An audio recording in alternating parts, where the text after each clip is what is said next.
Hey, you guys, welcome back for another week. This month with our series of the non-clinical content, we are doing our Thursday series of reviewing this with repetition. So let's get into our study round on the HIPAA, CMS, and billing topics that we covered this week. If you haven't had a moment, go check out the video from earlier this week where I go through explaining. I have done another video on the occurrence-based and claims-based to try to give you a little bit more assistance with that because I had a few questions on it. And then, on yesterday we did our Work It Out Wednesday practice questions. So go check those out too. But this, I like to utilize to give you a resource to study this because it's so much terminology so that we can go through it. You can hear me saying it, you can read it, you can write it. So get your paper and study. And then as you're preparing these study tools that I'd like to discuss, and if you've been listening to the other videos throughout the series that I've told you guys to do, so you can utilize this as a source that as you're working through your busy schedule or driving to clinicals or to work or dropping the kids off, whatever, you can hear this and retain your content as you are on the go. So let's get into it. I always give y'all the disclaimer.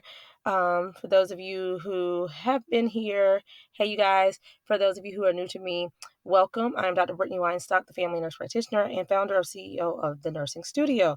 I like to do these videos for you guys. They are designed to assist nurses and nurse practitioners with boards as well as in practice, but there's no absolute in medicine. So these are not the end all be all. We do things on a patient by patient basis, but this is a foundation to help you be successful on your exams, your boards, and as you're beginning to work in practice. Okay. So HIPAA. So what I like to do is, this is not the teaching video. That's the other one. So with the study round, I'm just going through. I'm going to say the word, the term, the definition. We're going to say it 3 times.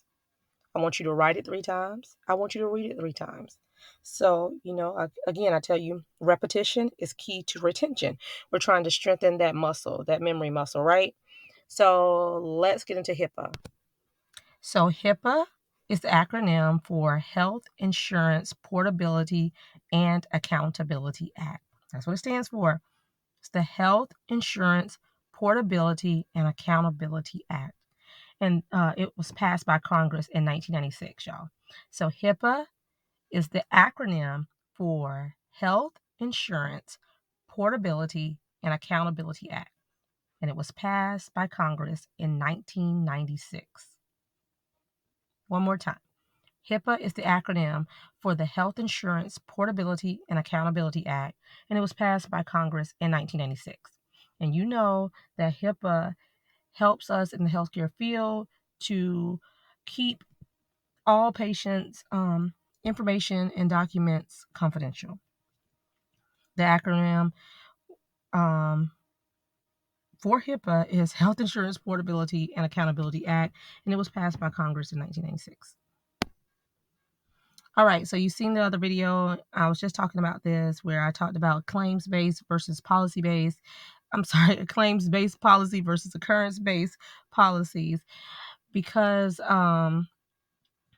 it gets kind of, a lot of the review students, y'all know what it is, but then you get hung up on it. So if you checked out, I did a little short video to kind of explain specifically this, because claims-based is focusing on the claim. It's based upon the claim, just like the term says. And occurrence-based is based on when the event occurred. So claims-based is an insurance policy that provides coverage when a claim is made against the policy, regardless on when the claim event took place. So that means this is only beneficial if the policy is active when the claim is made, right? Because it's based on the claim. So, claims-based policy is an insurance policy that provides coverage when a claim is made against the policy, regardless of when the claim event took place. Because this is only beneficial if the policy is active when the claim is made. Because what is based on the claim? One more time. Claims-based policy is an insurance policy that provides coverage when a claim is made against the policy, regardless of when the claim event took place. And it's only beneficial the policy is active when the claim is made because it's based on the claim. Now, I want you to take a moment to write that down, and I want you to take a moment to say that out loud 3 times. Again, sounds crazy, but there is always a method to my madness. Again, while you're doing this, I'm not going to pause the video because I don't want to make it too long. So you just pause it and you do those steps. And as we've been doing in the past couple of weeks, start you that flashcard sheet, add claims base, occurrence base to the front of that sheet of paper, put the definition of the terms on the back, hang that thing on your closet door, your bathroom door, your refrigerator.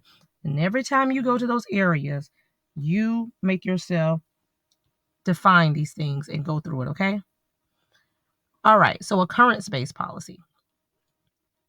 Occurrence-based policies is a policy covering claims that arise out of damage or injury that took place during the policy period, regardless when the claims are made. So this is beneficial to the policyholder if your policy is active when the event occurred. It does not matter when the claim is made. You don't have to have the policy still years later if a claim is made then, as long as your policy was active when the event occurred. So again, occurrence-based policy is a policy covering claims that arise out of damage or injury that took place during the policy period, regardless of when the claims are made. Okay? And one more time. An occurrence-based policy is a policy covering claims that arise out of damage or injury that took place during the policy period, regardless of when the claims are made. Because what is occurrence-based? So that means that as long as your policy was active when the event occurred, then you are covered, regardless of when the claim is made. Okay? Take a moment, write it down 3 times, say it out loud 3 times. All right, so Medicare. So Medicare is a federal health insurance program for people who are 65 years of age and older, those with disability, regardless of their age, and those with end-stage renal disease. There's a Part A, a Part B, a Part C, and a Part D. Part A of Medicare is what I call that automatic phase. Think A for Part A, think A for automatic, because you automatically get that when you meet this criteria of being 65 years of age and older, having those disabilities, and the end-stage renal disease, or I should say. Part B, I say think basic for B. That basic plan, that basic outpatient coverage. So those labs, those surgeries, those outpatient doctor visits, some of the DME equipment like wheelchairs, walkers, canes, things of that nature fall under that Part B plan. Part C is the choice plan. Think C for choice, because you have that choice of adding in this additional plan to cover your vision and dental coverage needs. And Part D, think drugs. This is your prescription coverage that you will need for your medications, right?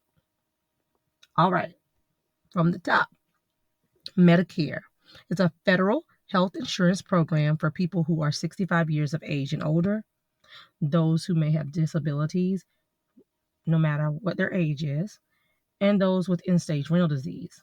There's a Part A, a Part B, a Part C, and a Part D. Part A, I call it that automatic, because you automatically get it if you meet the criteria listed above. Part B is the basic outpatient needs, like your doctor visits, those surgeries, those labs, the DME equipment.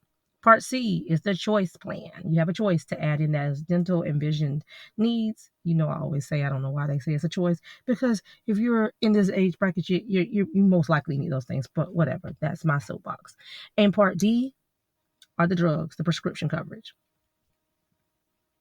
And one last time, because we do our repetitive acts in threes, so the repetition in threes. You're going to write it in threes, and you need to say it out loud to yourself 3 times. All right. So Medicare is a federal health insurance program for people who are 65 years of age and older, those with disabilities regardless of their age, and those with end-stage renal disease. There's a Part A, a Part B, a Part C, and a Part D. Part A is that automatic that you get if you meet that criteria. Part B are the basic outpatient needs like your surgeries, your labs, your DME equipment. And Part C is the choice plan that you can add in the vision and dental care. Or Part D is for drugs to do for your prescription coverage. Your prescription coverage, okay? All right, so let's go to Medicaid. All right, Medicaid, you guys. All right, so Medicaid is a health care program that assists low-income families or individuals in paying for long-term medical and custodial care costs. Now, the thing with Medicare is that it's a dual style as it is funded by the government, the federal government mainly, but it's led by each individual state, right? And y'all bear with me, because I don't know what it is this year, but my allergies are handing it to me. So if I go in and out from sounding like Brittany to Brandon, then y'all bear with me. Again, Medicaid is a healthcare program that assists low-income families or individuals in paying for long-term medical and custodial care costs. But again, the little thing with Medicaid is it's a dually led agency where it's funded by the federal government mainly, but it's led by each individual state. And one more time, Medicaid, that's a healthcare program that assists low-income families or individuals in paying for long-term medical and custodial care costs. And it is a dual led agency because it is mainly funded by the federal government, but it is also led by each individual state. Okay? So y'all take a moment, write that down. And I want you to write it down. I want you to say it. I know you know Medicaid and Medicare. We know this. But the thing that always trips us up is when you get on boards and it asks you these detailed questions and you don't know it because you know why? Because we're operating in our normal function of, oh, I got that already. I know Medicaid is typically for low income families to help them with medication and custodial care needs. Then they hit you on the test like, is Medicare a dually led agency for, yada, yada, yada, and it's going more in detail. Now you're stuck. You're stuck because you sat here and thought you knew it, but you didn't go through all the steps. And you heard Brittany sitting here telling you, say it out loud 3 times. And you're like, girl, I'm not doing all that. It's a method to my madness. Say it with me. I'm even here saying it out loud as my voice goes in and out from Brittany to Brandon, but y'all can sound crazy with me. Do it with me. Say it 3 times, write it 3 times, and do your flashcard cover sheet so that you can get it. Because what? Retention is the key. Repetition is the key to retention, right? The more we do anything repetitively, our body begins, we retain it. If we start to eat poorly repetitively, we're going to retain that weight, ain't it? So, all right, if we repetitively study appropriately, we're going to retain the stuff we need so we can get the desired results we want on this exam. So just do it and say it with me. That's my quick soapbox. All right, and then incident to billing. So I'm going to go through incident to billing. This is the last part, right? So with incident to billing, remembering that typically as nurse practitioners, PAs, CNS, we're able to be reimbursed by 85% with our billing. But incident to means that we're working along with a physician. So the physician has to do the initial treatment. And as you're doing that follow-up incident to their previous consultations and treatments. So say the physician has seen this new patient and he's managing or she's managing that patient's hypertension. And now they're here for a follow-up appointment. Now you can bill incident to because you are following up from where the physician started. And the benefit of this is you will be reimbursed at 100% versus the 85% for your services on that visit. So that's why incident to billing is something that organizations really prefer, because you can get the 100% reimbursement versus the 85% by billing incident 2. Okay, but that means that, again, incident 2, the physician does the first initial visit, and then as the nurse practitioner, we are doing things incident 2 and maintaining those things that were initially started by the physician to get a 100% reimbursement versus the typical 85%. And that's just me starting to summarize that for you. Incident 2 billing is once a physician has done the initial visit, the nurse practitioner is now working incident 2 and carrying out what has already been initially started by the physician, and you are now able to be reimbursed at 100% versus the typical 85%. Okay? And if you need a little bit more, go check out the video where I actually go through and really teach those things.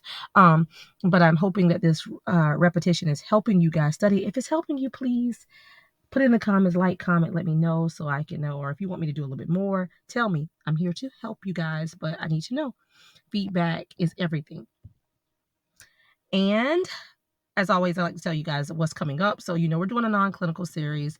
So next week, I am covering those non-clinical professional topics. Now, this is the thing that everybody struggles with. That so many terms and so many little details. And so you don't want to miss this. So make sure that you are tuned in and ready to get all that knowledge for next week. But as always, you guys, thanks for watching. Thanks for supporting. Please be sure to like, comment, and subscribe. And make sure you share with whomever you may think may find this beneficial as well. And you know what to do. Meet me back here, you guys. Bye, y'all.